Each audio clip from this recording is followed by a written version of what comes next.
A shocking report came out yesterday that TJ Warren of the Indiana Pacers requested a trade because of the new hiring of their new head coach, Nate Bjorken, and that absolutely made him angry, and he didn't like him because apparently he was toxic.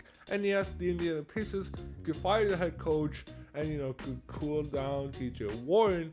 However, this could still be a possibility because TJ Warren this season only played 4 games and really hasn't been doing much in these 4 games. The only reason why they were keeping him is because we've seen him in the bubble. He was one of the best players in the bubble, no doubt. 30 game performances, 50 game performances. I mean, this dude was called Michael Jordan, man.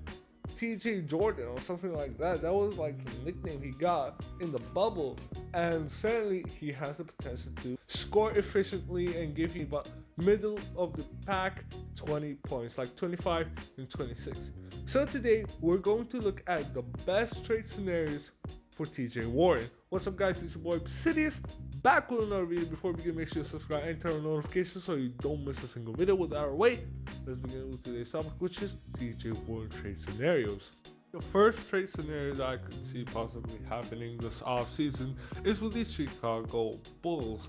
And the Chicago Bulls are really going through a tough season this season. They thought that getting Nikola Vucevic will at least help them achieve the play-in tournament. But besides that, next season, they want to be better, obviously, and by getting TJ Warren, they're going to get better. So what is the trade package?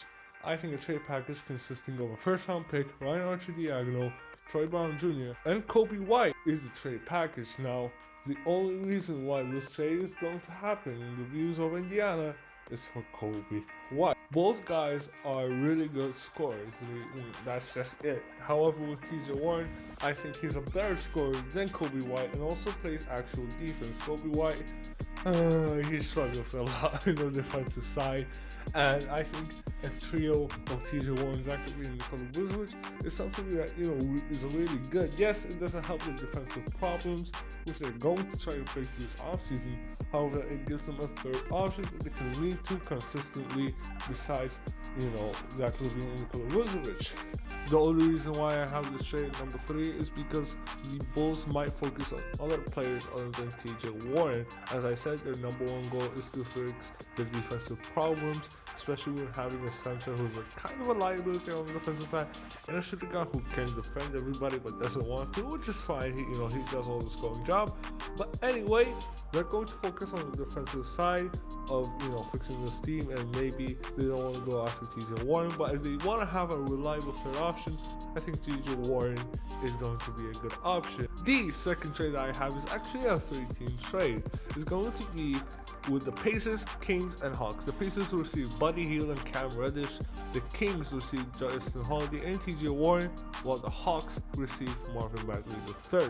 The reason why the Pacers will do this is because they have a better shooter. Yes, not a better scorer, but a better shooter than Buddy Hield. He's pretty much trash at everything. Defense trash, playmaking trash, selfish. He's kind of selfish, and he's really trash at everything except shooting. And they could really help them since they're one of the worst teams shooting wise. So Buddy Hield could help them shooting. And with Cam Reddish, they get a really solid young player who they can fix their future. And with the Kings, they're gonna get Justin Holiday and TJ Warren, more help instead of Buddy Hield, getting rid of Buddy Hield's long 3-year contract. With the Hawks, they're really going to experiment with Marvin Bagley. They believe more in Marvin Bagley than in Cam Reddish. So why not do a swap? I don't think they're going to mind it. And I think this is a really good trade for all teams that are involved. Now, I can see a lot of people saying that the Kings are going to be the steal of this trade because they're giving up basically Buddy Hield and Marvin Bagley, guys that they don't want, for TJ Warren and Justin Holiday. Well, I think they can give, for example, the Pacers a first-round pick, maybe paired with 2 second-round picks. You can add with draft compensations, but I think the main flesh of this trade is going to be Buddy Hield and Cam Reddish. And for the Hawks, a lot of people are going to say that Cam Reddish isn't he valuable and is he young? Yes, he's young and valuable. However, not a lot of Hawks fans really enjoy Cam Reddish, and I don't think they will mind swapping him with Marvin Bagley because yes, he's in a situation where he's kind of being a bust.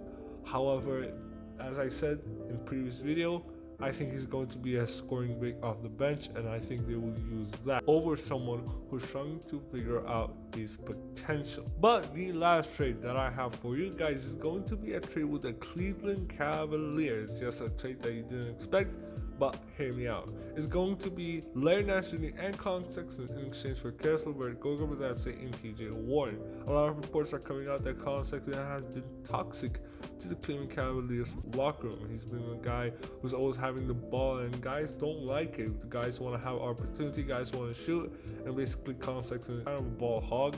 I would admit that. However, Larry Nance Jr. is also added because he's a really solid player, and why not add him with the Pacers? The Cleveland Cavaliers, in my opinion, get a lot of value. I mean, face value, a lot of people are going to say, well, it's Colin Sexton, it's Colin Sexton. Yes, it's Colin Sexton. However, you're getting TJ Warren, you're getting Caris LeVert, you're getting Goga Bitadze, you're getting a lot of assets in return. TJ could be just as good of a scorer as Colin Sexton, maybe not 23, but however 20 points is good. Caris LeVert, same thing. So having maybe potentially 2 20-point per game scores is really good, especially with Darius Garland, who's willing to facilitate for those two guys. I don't mind it. And Goga Bitadze is a big that they can experiment with. If the option of Jarrett Allen, he's not good offensively in a particular game, having Goga Bitadze stretching for the Cleveland Cavaliers is not a bad idea. And really, the whole thing for the Pacers is just basically giving more Domantas Sabonis, because now he's going to have someone who could potentially be an all-star just based off of his scoring ability. This is a guy who's averaging 23, could average 24 points. And having a guy like that paired with all-star Domantas Sabonis could be deadly. And having a backup for Domantas Sabonis in Larry Nance Jr., that's a good amount of assets coming from TJ Warren, Caris LeVert. The only thing that I could argue that's a little bit bad for the Cleveland Cavaliers is the draft compensations. Now, if you want to add 2 first-round picks, be my guest.